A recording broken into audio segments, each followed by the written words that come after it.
Breaking news చూస్తున్నాము. Sai Krishna lockup death case ఇప్పుడు మరింత సంక్లిష్టంగా మారుతుంది. అసలు అతను ఎక్కడ మాయమయ్యాడు, ఎలా మాయమయ్యాడు అనే విషయాలపైన ఇప్పుడు పోలీసులు సిట్ ఒక నిర్ధారణకు రాలేకపోతుంది. సాయి కృష్ణ విషయంలో కర్త కర్మ క్రియ అయినటువంటి మాజీ సిఐ నాగరాజు మాత్రం అతన్ని తాను లాకప్ డెత్ చేయలేదని వాదిస్తున్నాడు.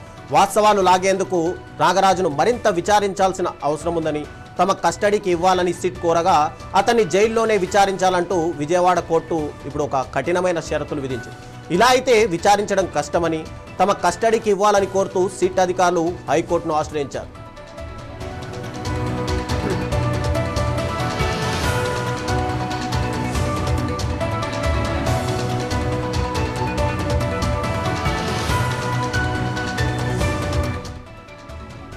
మరోవైపు సాయికృష్ణ తల్లి విజయలక్ష్మి సబ్ కలెక్టర్ ఆఫీస్కు వెళ్లారు. మెజిస్ట్రేటియల్ విచారణ జరుపుతున్న ఆర్డీఓకు సాయికృష్ణ లాకప్ డెత్ కు సంబంధించి తన వద్ద ఉన్నటువంటి సమాచారాన్ని ఇప్పటికే అందజేశారు. ఆమె సమర్పించిన వివరాలు విచారణలో ఇప్పుడు మరింత కీలకంగా మారతాయి అనేది ఇప్పుడు ఆసక్తికరంగా మారింది. వైసీపీ నేత అంబటి రాంబాబు కూడా ఆర్డీఓకు మరింత సమాచారం ఇచ్చారని తెలుస్తోంది.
Sai Krishna lockup death case ఇప్పుడు మరింత సంక్లిష్టంగా మారిపోయింది. అతను ఎక్కడ మాయమయ్యాడు, ఎలా మాయమయ్యాడు అనే విషయాలపైన ఇప్పటికే పోలీసులు సిట్ కూడా ఒక నిర్ధారణకు ఖచ్చితంగా రాలేకపోతుంది. సాయి కృష్ణ విషయంలో కర్త కర్మ క్రియగా మారినటువంటి మాజీ సిఐ నాగరాజును మాత్రం తాను లాకప్ డెత్ చేయలేదు అని చెప్పి ఒకవైపు వాదిస్తున్నాడు. వాస్తవాలు లాగేందుకు నాగరాజును మరింత విచారించాల్సిన అవసరం ఉందని, తమకు ఖచ్చితంగా కస్టడీకి ఇవ్వాలని చెప్పి సిట్ ఇప్పటికే కోరితే అతన్ని ఖచ్చితంగా జైల్లోనే విచారించాలి అని చెప్పి విజయవాడ కోర్టు కూడా కఠినమైనటువంటి షరతులను విధించింది. ఇలా అయితే విచారించడం చాలా కష్టమవుతుంది. తమ కస్టడీకి ఇవ్వాలని కోరుతూ సిట్ అధికారులు ఇప్పటికే హైకోర్టుని ఆశ్రయించారు. అయితే మరోవైపు సాయి కృష్ణ తల్లి విజయలక్ష్మి మాత్రం సబ్ కలెక్టర్ ఆఫీస్కి వెళ్ళి అక్కడ మెజిస్ట్రేటియల్ విచారణకు జరుపుతున్నటువంటి ఆర్డీఓకు సాయి కృష్ణ లాకప్ డెత్ కు సంబంధించినటువంటి తన వద్ద ఉన్నటువంటి చాలా సమాచారం ఉంది అని చెప్పి ఆ సమాచారాన్ని కూడా మొత్తం కూడా ఆర్డీఓకు అందజేశారు.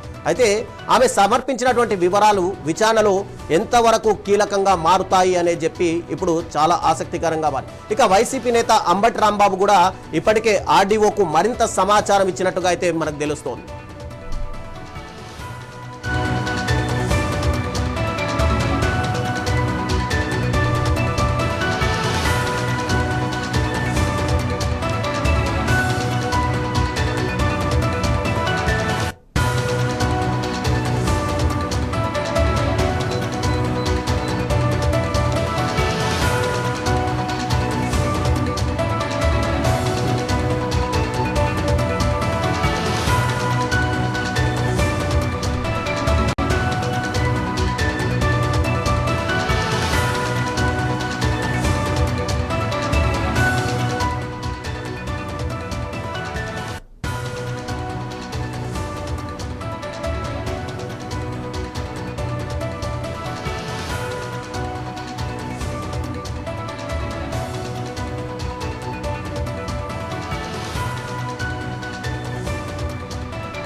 సాయి కృష్ణ లాకప్ డెత్ కి సంబంధించి ఇప్పటికే తన తల్లి విజయలక్ష్మి హైకోర్టులో ఒక పిటిషన్ దాఖలు చేసిన విషయం మనందరికీ తెలిసిందే. అయితే ఇప్పటికే సాయి కృష్ణకు సంబంధించి సిఐ నాగరాజే ఇక్కడ లాకప్ డెత్ లో ప్రముఖ పాత్ర పోషించాడు అని చెప్పి సిట్ అధికారులు కూడా ప్రాథమిక దర్యాప్తులో తెలియజేయడం, ఆ తర్వాత ఇమీడియట్ గా నాగరాజును అరెస్ట్ చేసి రిమాండ్ కూడా తరలించారు. అయితే రిమాండ్ లో ఉన్నటువంటి నాగరాజును తమకు కస్టడీకి ఇవ్వాలి అని చెప్పి సిట్ అధికారులు కోరితే విజయవాడ కోర్టు మాత్రం ఇప్పటికే ఇక ఏదైతే కస్టోడియల్ కి సంబంధించి కోర్టుకు సంబంధించినటువంటి లాకప్ లోనే అటు పూర్తిగా జైల్లోనే తనను విచారించాలి అని చెప్పి కోర్టు కూడా చెప్పింది. దీంతో ఇప్పుడు సిట్కి సంబంధించి దర్యాప్తు ఎలా జరుగుతుంది అనేది కూడా ఒక సస్పెన్స్ గా మారుతున్న సమయంలో సాయి కృష్ణ తల్లి విజయలక్ష్మి మాత్రం సబ్ కలెక్టర్ ఆఫీస్కి వెళ్ళడం, అక్కడ ఆర్డీఓని కలిసి తనకు సంబంధించినటువంటి అంటే తన కొడుకు లాకప్ డెత్ జరిగింది, తన దగ్గర ప్రాథమిక వివరాలు ఉన్నాయి అని చెప్పి పూర్తిగా ఆర్డీఓకి అందజేసినట్టుగా అయితే తెలుస్తుంది. దీనిపైన అటు వైఎస్ఆర్సీపీ నుండి కూడా మొదటి నుంచి కూడా ఇది లాకప్ డెత్ జరిగింది, ఖచ్చితంగా దీంట్లో సాయి కృష్ణ ఇన్వాల్వ్మెంట్ ఉంది.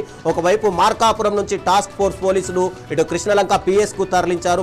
కృష్ణలంక పిఎస్ లోనే కస్టోడియల్ డెత్ జరిగిపోయింది పూర్తిగా. అక్కడి నుంచి శవాన్ని మాయం చేయడానికి కృష్ణలంక శ్మశాన వాటికకు తీసుకెళ్లారు అని చెప్పి మొదటి నుంచి కూడా వైఎస్ఆర్సీపీ నేత మాజీ మంత్రి అంబటి రాంబాబు పదే పదే ఆరోపణలు చేస్తున్నారు. అయితే దాంట్లో భాగంగానే ఇప్పుడు అంబటి రాంబాబు కూడా ఆర్డీఓకు మరింత సమాచారం ఇచ్చినట్టయితే తెలుసు. అయితే నిజంగా ఆర్డీఓకు ఎలాంటి సమాచారం ఇచ్చారు, విజయలక్ష్మి దగ్గర ఉన్నటువంటి ఆధారాలు ఎంతవరకు ఈ కేసుకి ప్రాథమికంగా ఉపయోగపడతాయి అనే దాని మీద కూడా సిట్ అధికారులు మరోసారి దర్యాప్తు కొనసాగించే అవకాశం. అయితే విజయవాడ కోర్టు మాత్రం ఖచ్చితంగా కస్టోడియల్కి ఇచ్చే అవకాశం లేదు. మీరు ఏదైతే కోర్టులో ఉన్నటువంటి నాగరాజును కోర్టులో అది పూర్తిగా జైల్లో ఉన్నటువంటి నాగరాజును జైల్లోనే విచారించాలి అని చెప్పడం చూస్తుంటే కనుక ఈ కేసు మరింత మలుపులు తిరిగే అవకాశం. అయితే దీనికి సంబంధించి మరింత సమాచారం మా ప్రతినిధి కృష్ణ విజయవాడ నుంచి అందిస్తారు. కృష్ణ, చెప్పండి, పూర్తిగా సాయి కృష్ణకు సంబంధించినటువంటి లాకప్ డెత్ కి సంబంధించినటువంటి ఆధారాలు తన దగ్గర ఉన్నాయి అని చెప్పి ఇప్పటికే అటు సబ్ కలెక్టర్ ఆఫీస్లో ఉన్నటువంటి ఆర్డీఓకు విజయలక్ష్మి కలవడం, మరోవైపు అంబటి రాంబాబు కూడా తన దగ్గర ఉన్నటువంటి ఆధారాలు ఉన్నాయని చెప్పి ఆర్డీఓను కలిసిన ప్రయత్నం. అసలు నిజంగా వాళ్ళ దగ్గర ఏం ఆధారాలు ఉన్నాయి అనేది ఏమైనా బయటకు వచ్చిందా? మొదటి నుంచి కూడా ఏదైతే లాకప్ డెత్ లో గురైనటువంటి గాదే సాయి కృష్ణ కేసు అయితే ప్రతిరోజు ఒక మిస్టరీగా మారుతుంది. మిస్టరీగా పాటు కొన్ని కొత్తటువంటి ప్రశ్నలు మనకు ఎదురవటమే కాదు, కొంత అటువంటి ఇక మలుపులు తిరుగుతున్నట్లు చూస్తా ఉన్నాం. ప్రధానంగా ఈ కేసులో ఏదైతే కృష్ణలంక పోలీస్ స్టేషన్ లో లాకప్ డెత్ అయిన తర్వాత దీనిపైన రాష్ట్ర ప్రభుత్వం చాలా సీరియస్ గా తీసుకోవటం, సిట్ అయితే ఏర్పాటు చేయడం అయితే చూస్తా ఉన్నాం. సిట్ కూడా తన దర్యాప్తులో అయితే ఏదైతే లాకప్ డెత్ జరిగింది, లాకప్ డెత్ లో కీలక పాత్ర వహించినటువంటి సర్కిల్ ఇన్స్పెక్టర్ నాగరాజే దీని కర్మ క్రియ అంటూ కూడా లాకప్ లోనే చనిపోయాడు అంటూ కూడా ఇప్పటికే నిర్ధారించేసిన విషయం మనం చూస్తాము. ఈ నేపథ్యంలోనే నాగరాజు రాజమండ్రి సెంట్రల్ జైల్లో రిమాండ్ ఖైదీ కూడా ప్రస్తుతం అయితే కొనసాగుతున్నాడు. ఈ నేపథ్యంలోనే ఏదైతే సిట్ అయితే హైకోర్టును అయితే సంప్రదించడం చూస్తానో, ఏదైతే జ్యుడిషియరీ ఎంక్వైరీ కావాల్సిందే, నాగరాజుని మేము 15 రోజుల పాటు కస్టడీకి ఇవ్వండి అని కోరిన నేపథ్యంలో కోర్టు కేవలం 8 రోజులు మాత్రమే అయితే కస్టడీగా తెచ్చింది. అది కూడా విజయవాడ రాజమండ్రి సబ్ జైల్లో మాత్రమే వారి లాయర్ సమక్షంలో మాత్రమే విచారణ చేయాలి. దాంతో ఆడియో వీడియో రికార్డ్ చేయాలి. ఆ రికార్డులన్నీ కూడా న్యాయస్థానం ముందుంచాలని చెప్పేసి కూడా కొన్ని కండిషన్ తో కూడుకున్నటువంటి తీర్పునైతే ఇవ్వడం అయితే చూస్తా ఉన్నాం. కానీ ఓవరాల్ గా తీసుకున్నట్టుగా తన తల్లి మొదటి నుంచి కూడా కొన్ని అనుమానాలు వ్యక్తం చేస్తూ, సిట్టు పైన కూడా అనుమానాలు వ్యక్తం చేస్తూ, సిట్టు వల్ల నాకు న్యాయం జరగదు, పోలీసులే చంపేసి పోలీసులే విచారణ చేయటం వల్ల న్యాయం జరగదు అంటూ కూడా దీనికోసం జ్యుడిషియల్ ఎంక్వైరీ జరగాలి, లేకపోతే సిబిఐ కానీ అప్పచెప్పాలని తల్లి విజయలక్ష్మి కూడా కోర్టులో అయితే పిటిషన్ దాఖలు చేసిన విషయం అయితే మనం చూస్తా ఉన్నాం. కానీ ఈ నేపథ్యంలో న్యాయస్థానం అయితే సంబంధిత సిట్కు కూడా నోటీసులు అయితే జారీ చేసింది. దీనిపైన వాళ్ళ అభిప్రాయం కోరటం అయితే చూస్తూనే ఉన్నాం.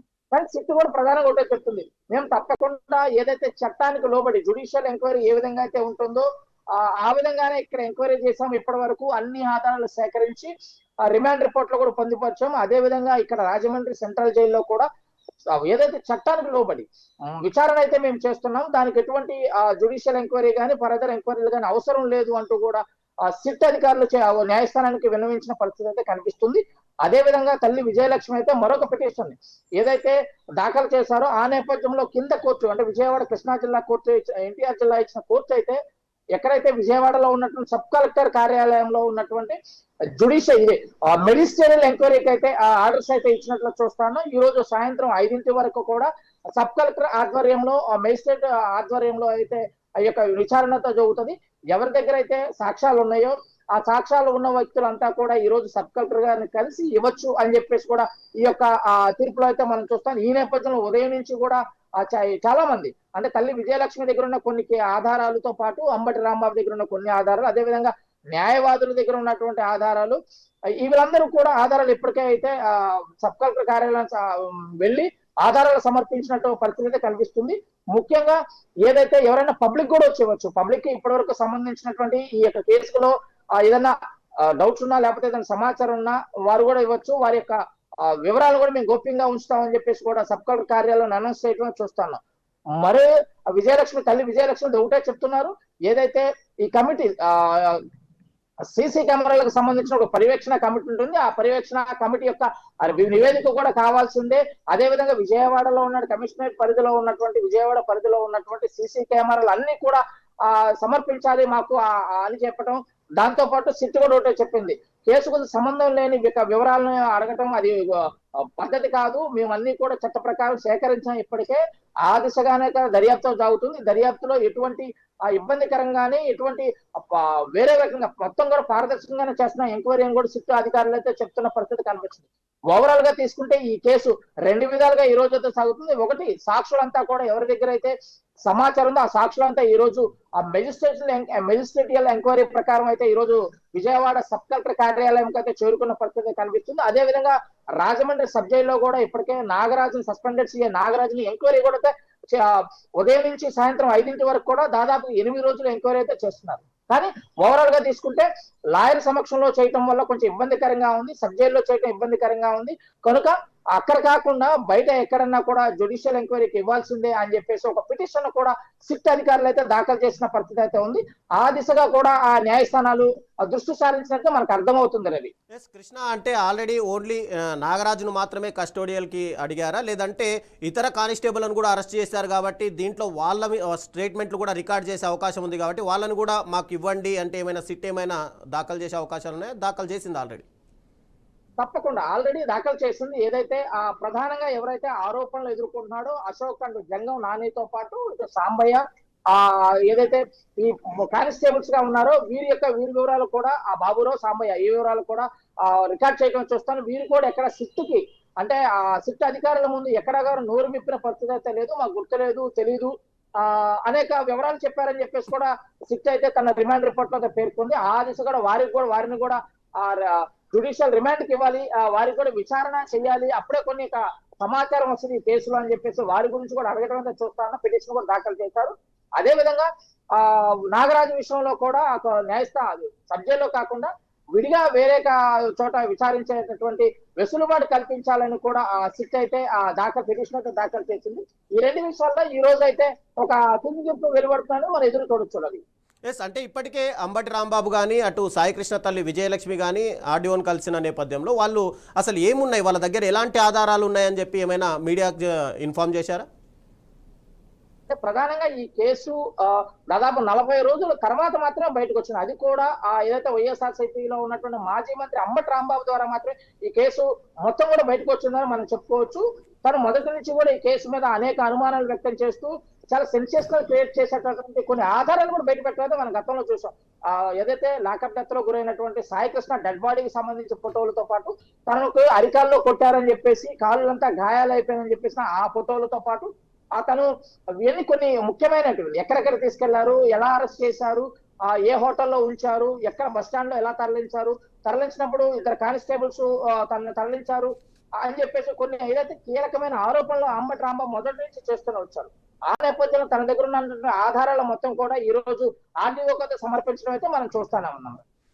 Yes, thank you Krishna.